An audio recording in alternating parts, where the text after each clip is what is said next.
I'm Susan Minuk at the Lippa Green Centre in Toronto. Welcome to UJA Federation's 6th annual Packing It Forward, where hundreds of volunteers are coming together to make a difference just ahead of Passover.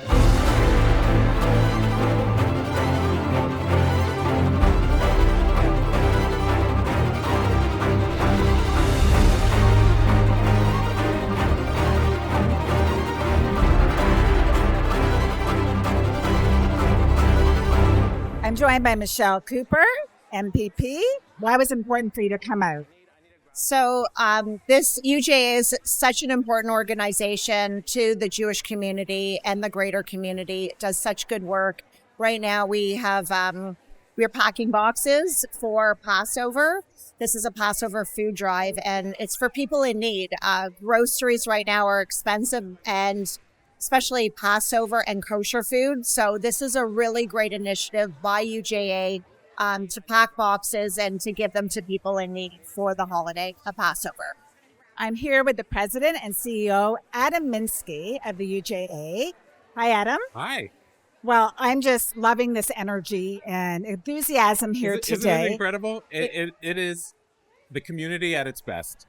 Truly. And really, it speaks to the food insecurity within our population that probably isn't talked about enough. So this is also giving a voice to that. Look, as much as the perception may be otherwise, 14% of our community lives below the poverty line. And then there is another group over and above that of working poor Jews. They are a very significant constituency in our community.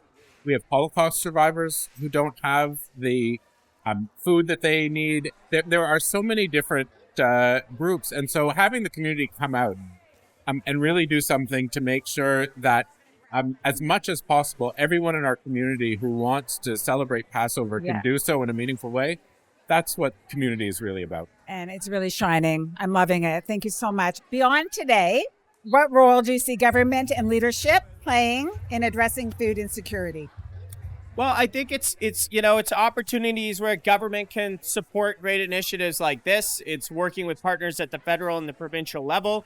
It's recognizing that we all have a role to play when it comes to cost of living writ large, whether that is your grocery bill or your property tax bill. These are all expenses, taking money out of your checking account. And if we want Toronto to be a great city for families, for seniors, for people to call home, affordability has to be top of the list. So wherever the city can step in to help out some of the great work that's going on in different communities, I think that's really important. And again, empowering volunteers to step up and lead. Toronto works because Torontonians make it work, and I'm here to help amplify their efforts. It's wonderful to see community members of all ages and sizes. And with me, I have Shirley, Emily, Sara. Describe one word of how you're feeling right now. Probably powerful, because we have so many Jewish people here packing for people in need. It's very uplifting. Grateful for this amazing experience and get to help people. Proud because we're proud Jewish people helping one another. What are you doing exactly? You're packing food boxes packing, or boxes for there's this holiday, it's called Passover, and it's it's just bringing people for their seders, and so it's packing boxes for people in need, with food and stuff that they need for the holiday.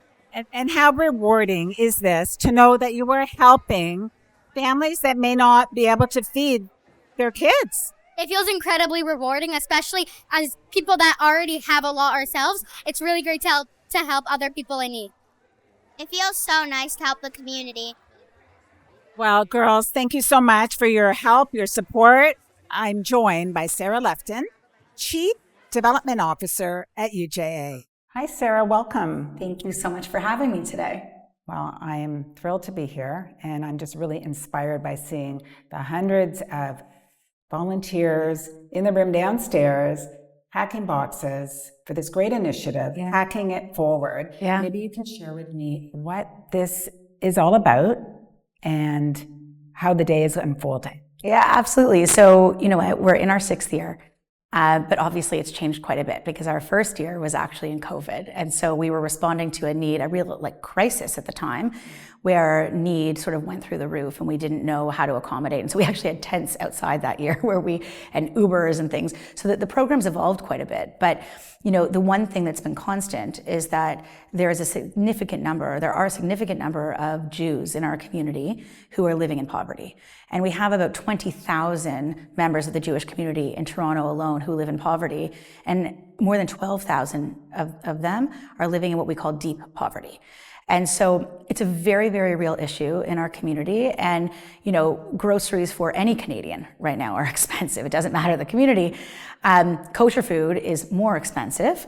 And then when we get to Passover, where Jewish people obviously eat a very specific kind of kosher food, we don't eat anything that's leavened, anything that rises, we eat matzah, that is extraordinarily costly. And so for Jewish Canadian families, it's very, very hard to celebrate the holiday properly. And so we bring everyone together and say, we're going to help. We're going to do what we do best in the community. And we've had huge donations of kosher Passover food.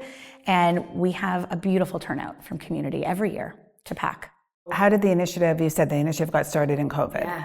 Right. So just recognizing the need. There was a few things. It was recognizing the need, but it was a few things. One was logistics were very difficult for the partner agencies in the community who already were doing this work. They couldn't pull together in COVID their normal volunteers inside a room and pack everything. And so UJ had the ability to pivot very quickly and support those partners by building tents in our parking lot and bringing in huge numbers of volunteers very quickly to pack and distribute and get food out. Once we did that, and I'd say that combined with the fact that there was a huge increase in need and in food insecurity in our community in general, with so many people who had then immediately lost jobs and things like that, or at least had their income put on hold in COVID, we were able to accommodate all those increased requests. And so a beautiful tradition was started. So today, just the boxes themselves, what's included in them, and then what is the process? Because the community isn't just here packing the boxes, but they're also delivering them to these families. They are. And so let's talk about what's in a box. So in a box, we want a family to have everything they need to get through the holidays. So whether that's matzah, which is like a cracker, for those who don't know, like a big cracker, unleavened bread, whether it's jam, whether it's cans of tuna, it could be, we actually are lucky, we've got a lot of raw produce also, so carrots and onions and apples and all sorts of stuff like this. And because of a very generous donor, we also have poultry in the boxes. So it's fresh food and frozen food, not just sort of boxed and canned food. So the intention is really that a family can not have to think and stress about how they're going to feed their family and get through the holiday. Because Passover is centered around family and tradition and home, and you're giving these families an opportunity to have dignity.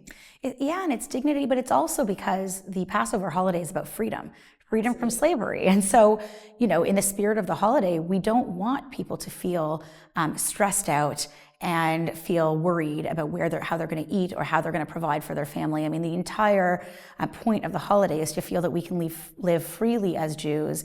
And part of that is about making sure that they have the food that they need to get through it. And how does UJA mission go beyond food?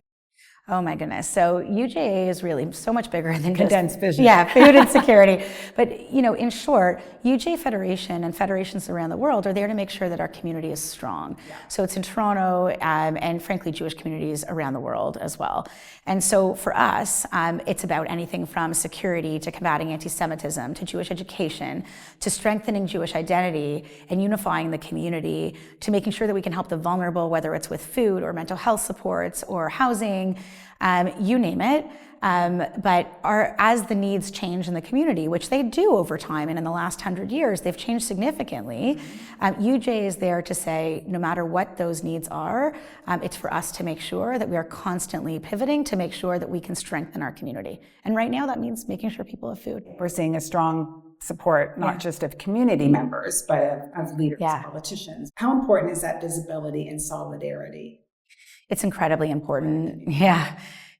This is a moment where the Jewish community feels increasingly isolated and alone. There has been so much Jew hatred out in the community and so many threats to our security that for us to see allies yes, politicians at every level of government, but also allies, like from the community, from other faith and ethnic groups, for them to come and stand with us and make sure that we can celebrate Passover and we can celebrate, frankly, freedom. We can't do that if we don't have those allies standing with us, because freedom is about us being a part of Canadian society, which we are very proud to be. And so watching those people come out to pack with us is almost more important than anything else. How do we live freely, but in Canadian society, and as proud Canadians too, not just Jews? Unfortunate rise in anti-Semitism, just having everyone gathered here today. Yeah, our community is very strong. One of the things that we do best is show up for each other, and we should be very proud of that. But you know, things are very hard. It's not a secret to anyone that we've been facing so much hatred and anti-Semitism, and our kids are even seeing it. And so that's what I like about today, just in case, is that there are so many children. Absolutely. There's so many different generations here. It's a true multi-generational event. My children are here, my mother's here. And for us to be able to pass on that value of like pride and that hope, and that we as a community can control our destiny in certain areas, right? Like we feel right now in these really challenging times when there's so much hate directed to the Jewish community, a lot of the time it can feel quite hopeless. And it feels like we don't have the ability to control what's been going on, right, in this country. We need allies, we need politicians, we need police, we need everyone standing with us. Being able to come together and say, we actually have control over this. We can show up as a community, we can teach our children that we can make a difference in the community for 1,300 families who are going to now be able to have a fabulous holiday and not stress. And so I think that's why you see so much energy in the room downstairs. Yeah, and we're hearing that more than 1 in 10 Torontonians have relied on food banks. Yeah, and that's not a Jewish number, so it's one. Exactly. Yeah. So let's talk about the urgency and food insecurity. Yeah, look, I think all Canadians are feeling the rising cost of food in general, but for families who are vulnerable, mix the rising cost of food with the rising cost of housing and everything that's going along with just life these days. And things are really stressful and they're tough. And, you know, the Jewish community is feeling it the exact same way as all Canadians. As I said before, you know, 20,000 Jewish Torontonians are living under the poverty line, 12,000 in deep poverty. These are real numbers that we should be very concerned about, not just as Jews, but as Canadians. Do you see challenges around stigma and maybe understanding to that point? With the Jewish community? Yeah, I think there's a perception that the Jewish community is not struggling the same way as the average Canadian population around food insecurity and poverty. And actually, that is absolutely not true. The Jewish community has the same level of poverty as the general population. And I think it's a really important thing that you know, Canadians know is we have the same needs, we have the same struggles. There are certain parts of the Jewish community that are actually at or higher than the regular sort of Canadian statistics would say, you know, about food insecurity and frankly, just living in poverty. We have an older survivor population, a population of Holocaust survivors who are particularly hard hit, who are already vulnerable for many reasons, and many of them are living in poverty as well. So it's not just you know, looking at sort of the data and a mainstream number, but like understanding that there are pockets of our community who are very vulnerable anyway and are also facing huge food insecurity. So how do you decide what families to prioritize? Yeah. Because I imagine, I don't know, we're getting 1,300 boxes. So prepared, but is that enough? Yeah, I mean, I'd love to tell you it's enough. The truth is it's never enough. We do our best, as do our partners, to make sure that the families who need help get help, always. And frankly, the needs in the community. We do whatever we can as UJA to make sure that in any of these areas, what people need, we can actually make progress and help those who need. We work with 10 excellent partner agencies that we work with all year round, not just on this initiative, but on anything from mental health to food insecurity to child welfare, like really anything that impacts our community. Those are frontline agencies. So like Jewish Family and Child, RENA, Kayla's Children's Center, Jewish Immigrant Aid, JIAS, JVS, like tons of these agencies, and they are fabulous. And they are doing the frontline work of identifying the families who need help. And often we're providing this food support to families that they know and they're working with on other things. It could be employment, it could be housing, it could be mental health. And so we're distributing food through our partner agencies, and they have the expertise to identify the families who need it most. And they also have the expertise to deal with sort of the influx of new asks and new needs. What does that kind of turnout represent both for this initiative and community engagement? Yeah, we've seen the biggest turnout this year of any year, and I say sold out. There was no cost, obviously, but we were full of volunteers within 24-hour period with a wait list of almost 100 volunteers who still wanted to come and help. Love that. And it's an amazing thing, but I think it also it goes to this like need in our community to give back and to feel like we are a strong community and we are capable of making a difference and helping to make things easier for a part of the Jewish community during such challenging times when we're facing so much hate. I think everyone was looking for a moment where there was positive energy and a feeling of community. Yeah. And that's, I think, what the people downstairs are getting. And that is the energy Yes. that I felt absolutely Yeah. downstairs. And I think that that's the energy we're trying to create for the recipients also of the boxes, like create that joy when they receive a box and understand it was packed with love and from their community to community. You know, how That's do we beautiful. spread that? That's full circle. I love that. Yeah. Okay. What gives you the most hope? Our community. I mean, really, we are strong, and no matter who knocks us down, we get back up. These last few months have been the most difficult for the Jewish community, certainly in my lifetime, but probably since the Holocaust. The last 2 years, I'd say, since October 7th, but things in the diaspora are getting worse and worse. 3 synagogue shootings in a 5-day period in Toronto. I couldn't have imagined ever having to face that as a Canadian Jew in my lifetime. It's been tough. And so what gives me the most hope is watching our community still come out with pride. No one's going to tell us not to celebrate. No one's going to tell us that we can't live proudly as Jewish Canadians in our city. And I think, if anything, this kind of hate that we're facing has motivated us and motivated our allies to stand stronger for what we believe in, and to say that it's even more important now to lean into who we are, to give to those who need, and to make sure that we continue forward as a strong and proud community. Love that. Thank you so much, Thank Sara. you. Appreciate it. Congratulations, Mazel Tov. Thank you. Beautiful event. Thanks so much.